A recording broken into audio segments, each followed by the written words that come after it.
lahat ng bilog tinawag na sa akin. So naubos na nila yung, nung naubos na nila yung bilog, tsaka ako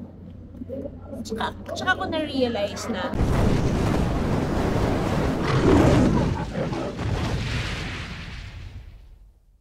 Aparador, Mamon, Monay, lahat ng bilog tinawag na sa akin. So naubos na nila yung, nung naubos na nila yung bilog, tsaka ako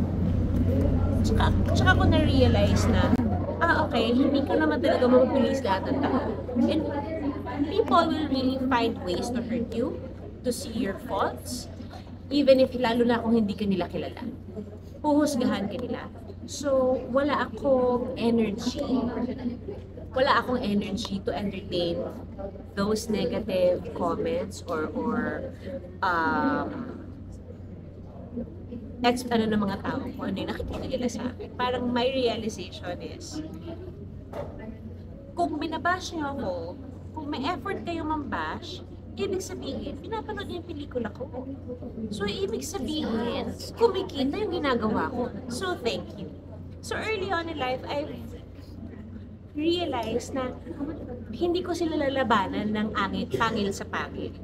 I'd kill them with kindness. Because that's just who I am. Parang hindi ako talaga confrontational. I do my work.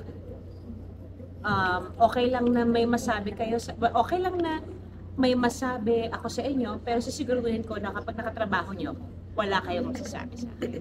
Bago pala, that's really inspiring, Miss Judy-Ann. Miss Judy-Ann, you've been through Kape?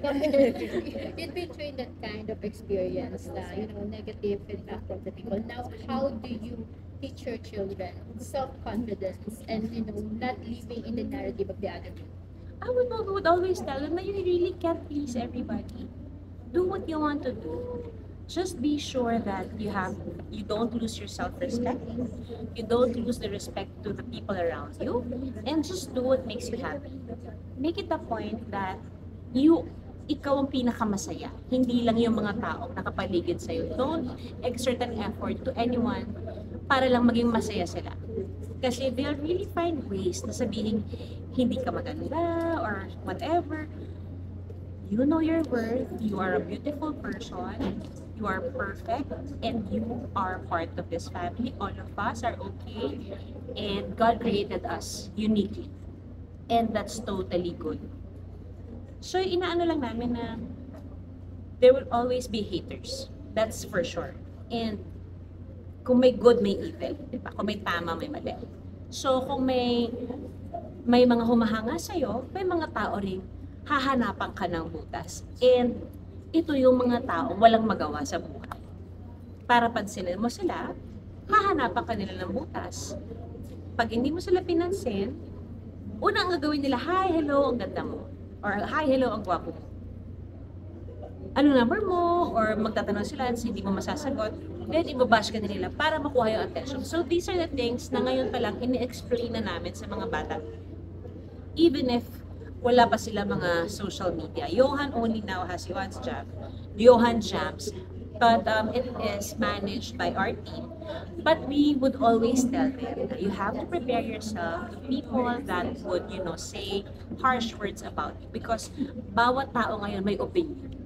Kahit nga tulog pagising niya, may opinion siya sa social media. And nakakalungkot lang kasi ganun na yung tanggap ng mga tao ngayon. Na parang mapansin ako, sasaktan ko to. Aanuhin ko siya, ibabash ko kahit yung pamilya niya or something para lang makuha ko yung attention. And yun yung tinuturo namin sa kanila na don't be that kind of person. Thank you so much. Last question for me. I know marami po No worries. When do you feel the most beautiful? I know sabi mo when you are yourself, but what makes that moment really special for you? I feel most beautiful when I wake up in the morning and I step outside and I take a deep breath and I get real high.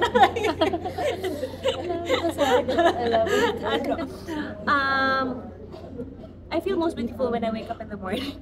Tapos yun lang yung nasa utak ko. Pag bumaba na yung asawa ko, pag gumising siya, tapos nginitian niya na ako. At sinabi niyang, you look good today. Or just a little, just, kasi you are at your most raw when you wake up. And yun yung my most ngarat pag may pasukan na ng mga bata kasi I wake up at 4:30, I make their baon, I make Ryan's baon. Kahit lapot ako, I feel most beautiful for the simple reason that I know that I was able to take care of my children. Alam ko maayos yung kakainin nila sa school or naihatid ko sila sa school. I think being a woman and being a mother, regardless if you're a single parent, if you're separated or you're together, you are whole, you are beautiful, you are perfect. Last na po, so then you say hi to the readers at Manila Bulletin Lifestyle. Okay.